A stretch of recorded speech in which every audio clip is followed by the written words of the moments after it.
Bonjour, mademoiselle. Bonjour, monsieur. Ça va bien, mademoiselle? À la grâce de Dieu, oui. Quand je suis parti, il n'y a pas cette sécheresse-là. Une véritable malédiction à l'heure qu'il est. Tu parles du temps longtemps comme si tu étais déjà un homme d'âge. Oh, il y a longtemps que j'ai quitté le pays. Attends, à part que ça fera 15 ans. 15 ans que j'ai passé avant-hier. 15 ans à vu tomber la canne tous les jours. Tous les jours, de lever du soleil à la brume du soir. Jésus Marie à la Sainte Vierge. Pour nous autres malheureux, la vie est un passage sans miséricorde dans la misère. Oui, frère, c'est comme ça. Il n'y a pas de consolation. En vérité, il y a une consolation.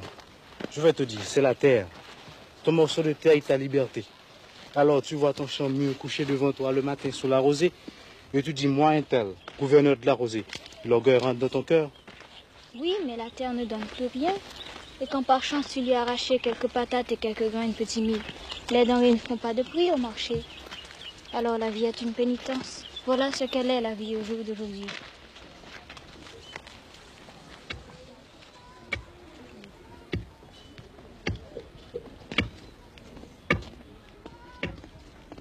Maman, c'est Elia, bonjour.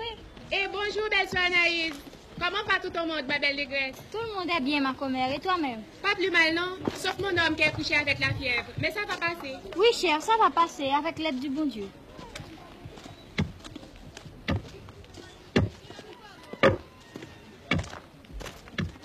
Alors ton nom c'est Anaïs? Oui, Anaïs, c'est mon nom. Moi-même on m'appelle Manuel. C'est ici que je reste. Moi-même je ne vais pas loin non plus. Je te dis merci pour la connaissance. Est-ce que nous nous reverrons encore? Parce que comme qui dirait, j'habite porte pour porte avec toi. En vérité, de quel côté? Là-bas, dans le tournant du chemin. Pour certains que tu connais, bien-aimé Délira, je suis leur garçon. Et qu'est-ce pas ça?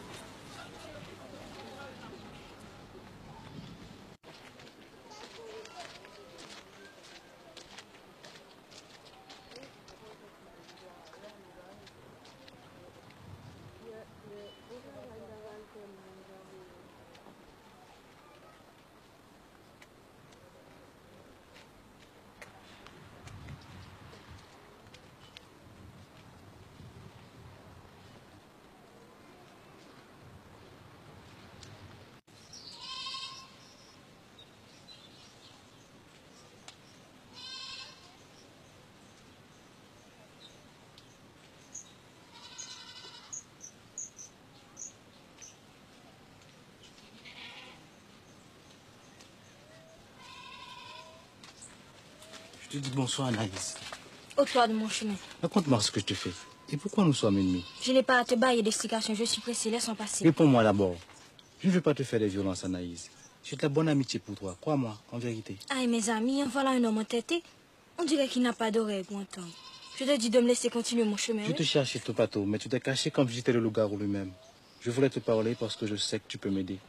Moi, t'aider, comment ça? Je te dirai si tu veux m'écouter. Les gens vont nous voir. Personne ne vient, et même si... Est-ce que tu n'es pas fatigué, Anaïs, de toute cette haine qu'il y a à l'heure qu'il y a entre nous? On a assez de peine comme ça avec l'existence, c'est vrai. Parce que l'existence est devenue difficile, Manuel. Laisse-moi partir. Alors tu n'as pas oublié mon nom? T'en prie, ne me tourmente pas. J'ai un grand causier à faire avec toi, Anaïs, tu sais. On n'aura pas le temps, la nuit vient.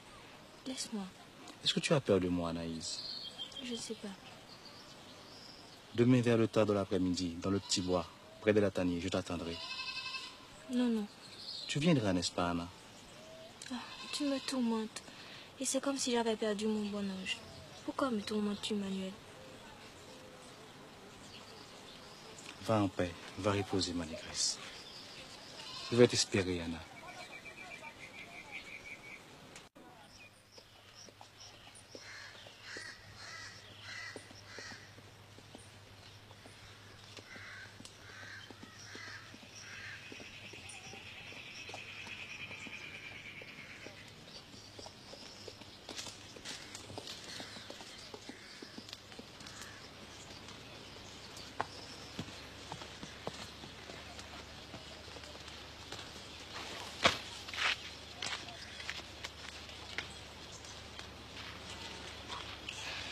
Je te salue, Manuel. Je te salue, Anna. Alors tu es venue? Je suis venue, tu vois, mais je n'aurais pas dû. Toute la nuit, j'ai lutté. Toute la nuit, j'ai dit non. Mais au matin, je me suis levée au chant du coq. Et j'ai été au bout pour avoir une raison de sortir. Et tu as une bonne vente au marché? Adieu, mon frère. Quelques mesures de maïs, c'est tout. Manuel, oh, Je t'écoute, oui, Anna. je suis une négresse sérieuse, oui, tu sais. Aucun garçon ne m'a touchée. Je suis venue parce que je suis sûre que tu ne seras pas abusant. Pourquoi que j'ai confiance en toi? Pourquoi que j'écoute tes paroles? La confiance, ça devient tout naturel et tout vrai. Avec un regard, ça suffit pour savoir la vérité ou la menterie. Depuis le premier jour, tu m'entends, Anna? Depuis le premier jour, je savais que tu n'avais pas de fausseté, que tout était clair en toi, et propre comme une source, comme la lumière de tes yeux. Ne commence pas avec les galanteries, ça ne sert à rien et ce n'est pas nécessaire. Moi aussi, après notre rencontre sur la route, je me disais en moi-même, il n'est pas comme les autres et il a l'air bien sincère. Mais quel mot il parle. Jésus, Marie-Joseph, c'est trop savant pour l'entendement du malheureux. Ne commence pas avec le compliment, ça ne sert à rien, ce n'est pas nécessaire. Souris comme la toute réelle. Et je vais m'envoler comme elle si tu continues tes flatteries. Est-ce que je ne vais pas t'asseoir?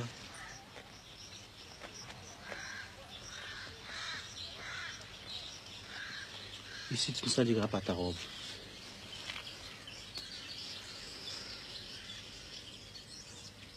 Quel est ce grand causé que tu avais à me faire? Et comment moi, Anaïs, je voudrais bien savoir, je pourrais aider un homme comme toi. Je vois la couleur de la plaine, la récolte a péri, il n'y a plus d'espoir. Qu'est-ce que vous avez fait contre? Une seule chose, crier votre misère aux lois, offrir des cérémonies pour qu'ils fassent tomber la pluie. Mais tout ça, ce sont des bêtises, des macaqueries. Tu n'as pas peur de respecter les vieux de Guinée, Manuel? Non, j'ai de la considération pour les coutumes des anciens. Mais le sang d'un coq ou d'un cabri ne peut faire virer les saisons, changer la cause des nuages. Mais qu'est-ce qu'on peut faire? C'est la fatalité, que veux-tu? Suppose, Anna, suppose que je découvre l'eau et je l'amène dans la plaine. Tu ferais ça, Manuel? Oui, tu le feras. Tu es le nègre qui trouvera l'eau et tu marcheras au milieu de tes plantes. Pas moi seulement, Anna. Tous les habitants ont leur part. Tous ont la bienfaisance de l'eau. Aïe, Manuel, aïe, frère. Toute la journée, ils affilent leurs dents avec des menaces. L'un déteste l'autre. Les amis d'hier sont les ennemis d'aujourd'hui. Et ils ont pris 2 cadavres pour drapeau. Il y a du sang sur ces cadavres et le sang n'est pas encore sec. Je sais, Anna, mais écoute-moi bien. Ce sera un gros travail de conduire l'eau jusqu'à Fond-Rouge. Il faudra un concours de tout le monde. Et s'il n'y avait pas de réconciliation, ce ne serait pas possible. Mais Laisse-moi te raconter. Au commencement entier, on était sans défense, sans résistance. Celui-ci se croyait blanc, celui-là était nègre. Mais il y avait pas mal de mésententes entre nous. On était éparpillés comme du sable. Et le patron marchait sur ce sable. Mais lorsque nous avons reconnu que nous étions pareils, lorsque nous nous sommes rassemblés pour la huelga, la huelga? on dit plutôt la grève. La grève? Qu'est-ce que c'est ce mot? Regarde, tu vois ce petit doigt, comme c'est maigre. Et celui-là, pas bien fort. Et celui-ci, pas bien gaillard. Et ce autre, pas bien fort non plus. Et c'est ça, tout seul. Eh bien, maintenant, regarde. Est-ce que c'est assez solide? On dirait que oui, pas vrai. Eh bien, la grève, c'est ça la grève. Un homme de 1000 voix qui ne font qu'une. Qui s'abat sur la table du patron avec le pesant d'une roche. Non. Je te dis non, et c'est fini. Pas de travail, pas de zafra, pas d'un brin d'herbe coupé. C'est de nous paie par le juste prix et le courage de nos bras. Et le patron, qu'est-ce qu'il peut faire, le patron? Appeler la police, c'est ça. Parce que les deux sont complices comme la peau et la chemise. Remarquez-moi ces brigands, on n'est pas des brigands. On est des travailleurs, on est des prolétaires. Et on reste en têtu sous l'orage. Malgré la faim, la police, la prison. Il y en a qui tombent, mais le reste tient bon. Et pendant ce temps, la canne attend, et pourri sous pied. L'usine attend, le patron attend. Il attend, avec tous ses calculs, et tout ce qu'il avait escompté pour remplir ses poches. Et à la fin des faits, on est bien obligé de composer. Alors quoi qu'il dit, on ne peut pas causer. Sûr, puisqu'on a gagné la bataille. Et pourquoi? Parce qu'on est soudés en une seule ligne, comme les épaules des montagnes. Et il n'y a pas de force, il n'y a pas de force sur terre, ni en enfer, pour les branler, pour la détruire. Tu vois? Et moi, quel est mon rôle? Quand j'aurai déterré l'eau, je te ferai savoir, et tu commenceras à parler aux femmes. Tu diras à cousin Intel, on raconte que ce garçon de bien-aimé avait trouvé une source. Mais il dit c'est tout un tracas de l'amener jusqu'à la plaine.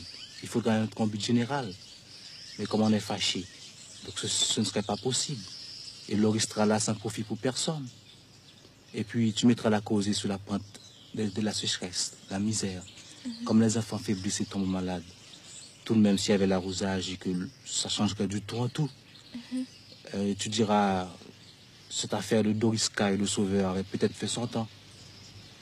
Et que l'intérêt des vivants passerait avant la vengeance des morts. Tu as compris ma négresse? J'ai compris. Et je t'obéirai, mon nègre. De mon côté, je suis responsable de mes habitants. Et ils accepteront. Je suis sûr et certain. Je vois déjà le jour où les deux parties seront face à face. Alors, frères, est-ce que nous sommes frères, diront les uns? Oui, nous sommes frères, firont les autres. Sans rancune, sans rancune. Tout de bon, tout de bon. Alors, en avant pour le combat.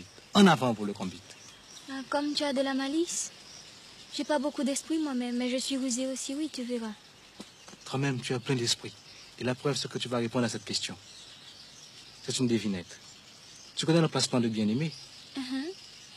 C'est un bel emplacement, non? On pourrait bâtir une case là. 2 fenêtres, une perron, une balustrade. Qui sera la maîtresse de la case?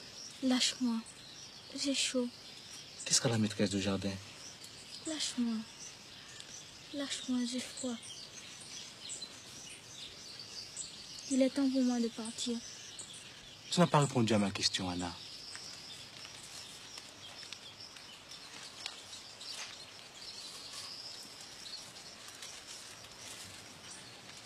Tu n'as pas répondu à ma question. Non, Manuel. Alors, c'est oui, Anna. C'est oui, chérie. Mais laisse-moi aller, t'en prie. Alors, adieu, mon maître. Adieu, Anna.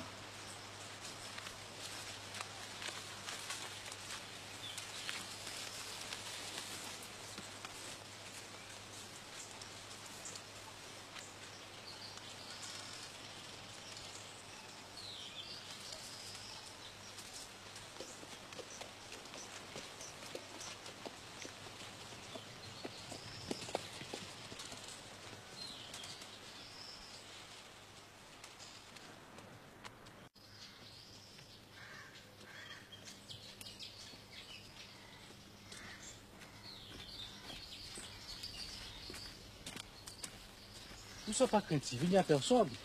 Et tu crois qu'il y a de l'eau en suffisance? J'ai fouillé jusque-là, pas un trou, plusieurs. Un grand bassin, je te dis.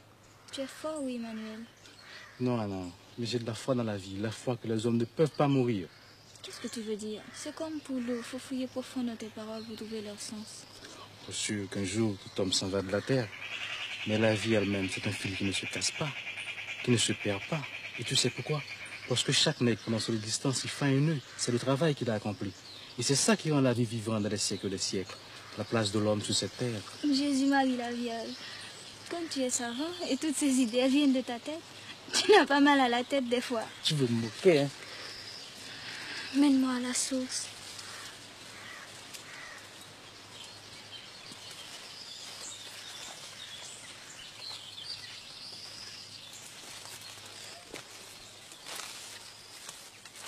Ça sent le frais, ça sent le vent et l'humide.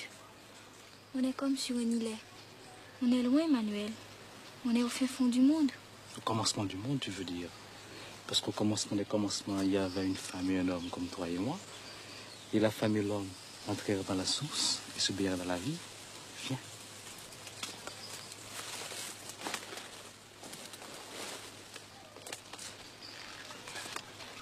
C'est le gardien de l'eau. C'est le gardien de l'eau. Ses racines sont comme des pattes. Elles tiennent l'eau. Il a grand âge.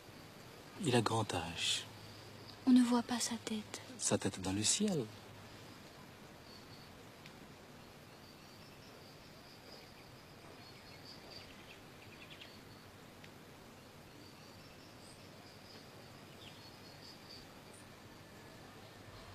Montre-moi l'eau, Manuel.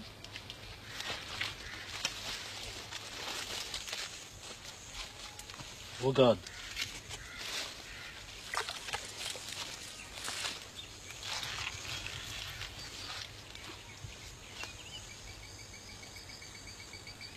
Je te salue, ô bénite.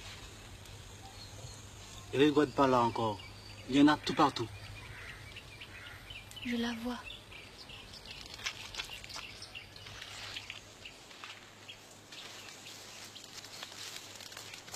Je l'entends.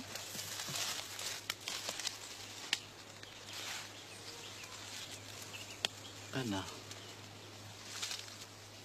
Mon aigle.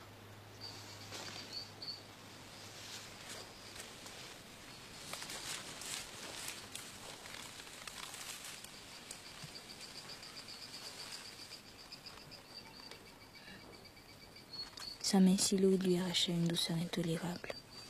Je vais mourir. Son corps me brûlait. Il desserra ses genoux et elle s'ouvrit à lui. Il entra en elle, une présence déchirante.